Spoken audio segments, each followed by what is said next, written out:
सूफी कौसर साहब, आपके पास आ रही हूं पहले, उसके बाद शिवम जी। क्या सवाल था मेरे लिए? सूफी साहब, आज के दिन आवाजें अलग अलग क्यों हैं? पीएफआई पर बैन लगा है, सरकार ने देश विरोधी गतिविधियों के सबूत पाए हैं, तभी ये बैन लगा है। इस पर भी सवाल उठ रहे हैं। धर्म को टारगेट करने की बातें हो रही हैं, मुसलमानों को दबाने की बातें हो रही हैं। देखिए, हमारे मुल्क में पल पल ऐसी चीजें होती हैं जिसमें बहुत सी चीजों पे सबक मिलता है। आज जो चर्चा हो रही है उस पे भी उन लोगों को सबक लेना चाहिए जिनको मुल्क हिंदुस्तान में डर लगता है। एक संगठन जो प्रतिबंधित कर दिया गया सबूतों के आधार पर और जिसके ऊपर बड़े बड़े चार्जेस लगे थे और जो चीजें सामने थी और जिनको इसके बाद भी अगर जिसको सबूत की जरूरत पड़ रही हो तो वो कानपुर हमारे राष्ट्रीय कार्यालय सूफी खानका एसोसिएशन के आ जाए, उसको हम सबूत दे देंगे। इतने सबूतों के बाद उसके ऊपर अगर देश की खुफिया एजेंसियों और एनआईए जैसी संस्था जिसकी विश्वसनीयता पर किसी भी प्रकार का संदेह करना उचित नहीं है, उसकी अनुशंसा के पश्चात जो सरकारी कार्रवाई हुई है उस सरकारी कार्रवाई को किसी राजनीतिक दल के साथ जोड़ करके वो उसका व्याख्या करना ये निश्चित रूप से ये भारत में ही संभव है, बाकी अन्य किसी देश में ऐसा हो नहीं सकता। और ये सबक देखिए, अब आपने सूफी साहब आपने बिल्कुल सही बात बोली।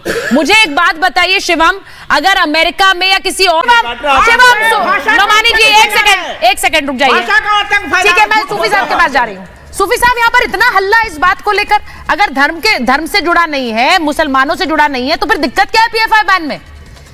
जुड़ाव देख रहे हैं ना, इसलिए तो दिक्कत है। जुड़ाव देख रहे हैं ना सूफी साहब। देखिए, ऐसा है ना कि मुझे तो बड़ी हंसी आती है, इसीलिए मैं खामोश बैठ जाता हूँ। ये चिल्लम चिल्ला की कभी इसमें शामिल नहीं रहा।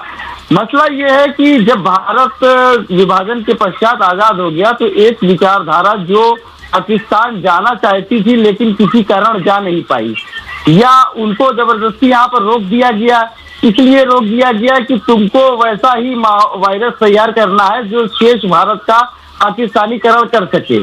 क्योंकि ये ऐतिहासिक तथ्य है, इसको कोई नकार नहीं सकता कि एक नारा ये लगा था कि लड़के लिया है पाकिस्तान, हंस के लेंगे हिंदुस्तान।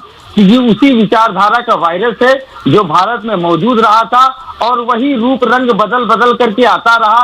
और ये इनको हम कह सकते हैं ये मुसलमानों के कम्युनिस्ट हैं। ये मुसलमानों के कभी लीडर नहीं रहे, न कभी इनकी लीडरशिप को मुसलमानों ने एक्सेप्ट किया। हमें फक्र है कि हमारे बुजुर्गों ने जब ये चॉइस की थी कि हम भारत में रहेंगे और उसी वक्त ये फैसला किया था कि जिन्ना की दुष्टता के बाद ये फैसला लिया गया था कि अब जो है भारत में मुस्लिम लीडरशिप को कबूल नहीं किया जाएगा। भारत में 1947 से लेकर के आज तक देश के मुसलमानों का बहुत बड़ा तबका ऐसे किसी भी मुस्लिम कम्युनिस्ट को स्वीकार नहीं करता है और ना कभी करेगा।